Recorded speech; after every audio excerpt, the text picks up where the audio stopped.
नवकाकलीर ओडिया नववर्ष उपलक्षे विशुभ मिलन उत्सव अनुष्ठित।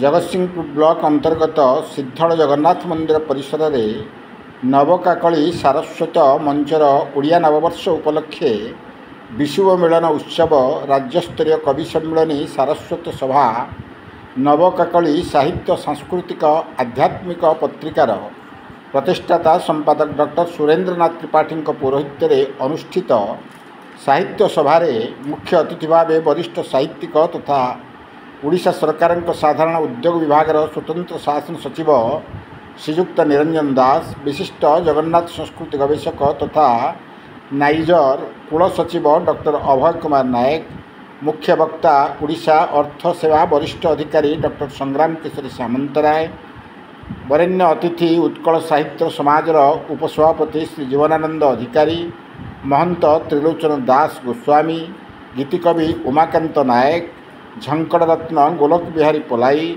शाश्वत सेतुर संपादिका डॉक्टर आरती त्रिपाठी प्रमुख जोग देते। विशुभ मिलन अवसर में कवि कवयित्री मान द्वारा लिखित निजस्व कविता पाठ करा जायथिला। यह अवसर में नवकाकलीर ओडिया नववर्ष विशुभ विशेषांक अतिथि मान द्वारा लोकार्पित करा जायथिला। परे विशिष्ट साहित्यिक श्रीजुक्त अजय कुमार बेहेरा को मर्यादाजनक नवकाकली विशुभ सम्मान रे सम्मानित करा जायथिला। सेहीपरि भाव में सारस्वत सम्मान रे निहार रंजन दास, विशुभ नाटक सम्मान रे श्री गणेश महांती, विशुभ गल्प सम्मान रे बारेश्वर महांती, विशुभ प्रबंध सम्मान रे श्रीमती पद्मावती मिश्र, विशुभ कविता सम्मान रे मानसी प्रभा स्वाई, नवकाकली सांबादिक गौरव सम्मान रे सांबादिक दीपक कुमार महांती, सांबादिक श्रीकांत दास को संबर्धित करा जायथिला।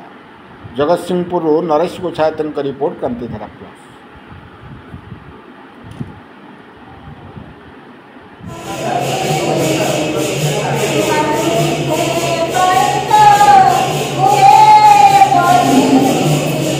डॉक्टर सुरेंद्रनाथ त्रिपाठी प्रतिष्ठाता संपादक नवकाकली साहित्य संस्कृति आध्यात्मिक पत्रिका। मोर ए पत्रिकाटी 1996 मसीह आरंभ करी। मुझे लक्ष्य कली जे आमर समस्त माने युवा समाज विशेषकर आम सामाजिक परंपरा रे ओडिया भाषा साहित्य एवं संस्कृतिर कौन से आदर ना। ओडिया नववर्ष कहले कहीं बुझू ना।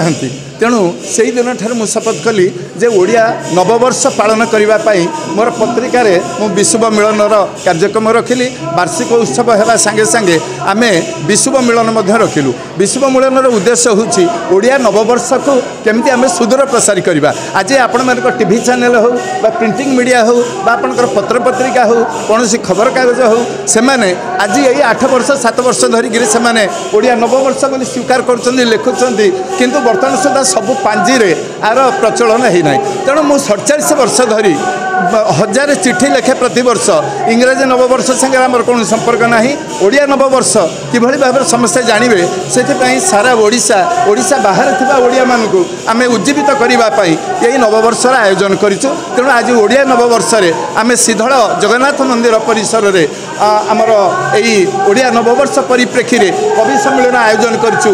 ओडिया संस्कृति स्वाभिमान वार्ता देइछु। शास्त्रीय मर्यादा संपन्न ओडिया भाषा को आउरी सुदूर प्रसारी करने आम युवपीढ़ी के आम सम्मिलित करिछु। बहु किशोर एवं युवक भितर को आनीचु।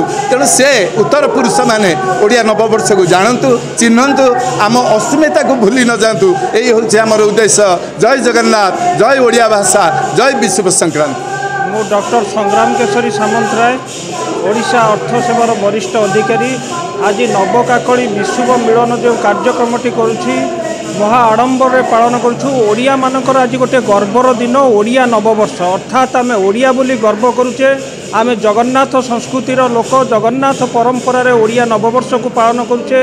महा विशुभ संक्रांति अर्थात सूर्यंकर उत्तरायण गति होती गोटे शुभ दिन एवं सूर्यंकर तुर्यक किरण आज प्रत्येक ओडिया माने उद्भासित होती।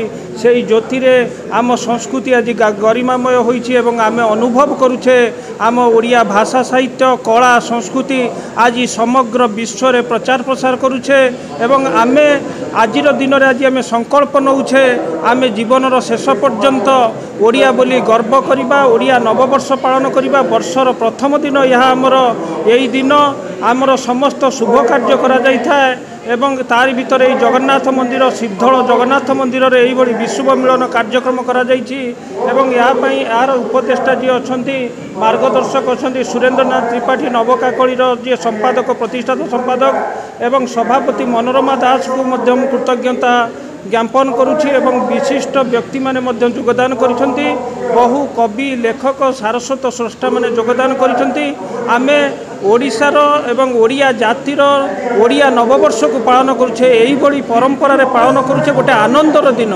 एही आनंद प्रत्येक ओडिया माने अनुभव करंतु जुग जुग धरी यार बासनायित हेउ बोली आमे आशा करुछु। नमस्कार। स्वतंत्र शासन सचिव अच्छी ओडिशा सरकार नेहा रंजन दास आज सिद्धल ठारे नवकाकली अनुष्ठान तरफ सारस्वत समारोह कविता पाठोत्सव एवं महाविषुव संक्रांति उपलक्षे ए भव्य उत्सव अनुष्ठित होती निमंते मु समस्त को स्वागत जनाऊँ अभिनंदन जनाऊँ। ये निश्चित भाव अंचल एवं बाहर आसीथिबा सारस्वत स्रष्टा माने निज स्वकीय सृष्टि को उपस्थापन करिवार सुजोग पाउछंती। पार्श्व पूजार्चना चली एवं एठी सारस्वत सृष्टिर फुआरा उठुची ताहा एक भव्य परिवेश एठी सृष्टि होईची। यह छड़ा बहु वरेण्य विशिष्ट अतिथि माने आसी सम्मिलित होईचंती। निश्चित भावे यह केवल एक सारस्वत परिवेश सृष्टि करूनाही सृष्टि पाई ओडिया साहित्यर सर्जना पाई ये निश्चित भावे आगामी दिन रे सहायक होबो एई आशा रखुछि।